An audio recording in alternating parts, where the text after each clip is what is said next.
啦，过来这件是利用翠暗要甲里长来骗钱，这是发生伫台南市，有诈骗分子偷用里长的奶，甲其他的里长来骗讲，有医美公司要来停业，要来出清一批库存的翠暗，一片卖5块，向里长就汇钱去买。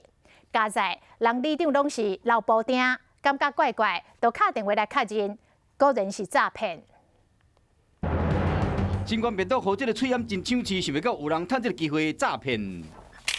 台南东区大德里的里长提出手机奶的消息，讲有人用伊的名义卖翠暗一盒50片，卖250块，是一组一组伫卖，各附一张翠暗的相片。这款的消息传互别里的里长。 较紧要偌济口罩，我原来是一人一个5块，啊你偌济，你甲我汇1万块去伊的口罩，嘿是安尼，啊佮有指定超商哦。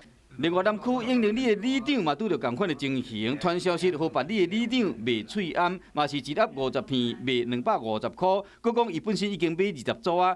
有人收到这个消息，感觉怪怪，随敲电话问看卖。我第一时间都问讲口罩要钱，爱钱无问讲爱钱，这都无可能。大做遐过到可能讲口罩都爱钱啊。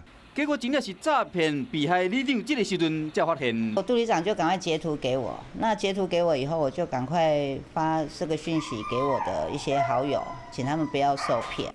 台南南区甲东区两个里的里长，拢和诈骗分子偷用伊的身份卖翠暗，对方讲翠暗是医美公司停业出清的。警方表示讲。 不少分子利用防疫期间，大家对翠暗也是酒精需要量真大，来咧共骗。民众若接到类似的消息，一定要先查证，唔通互人骗去。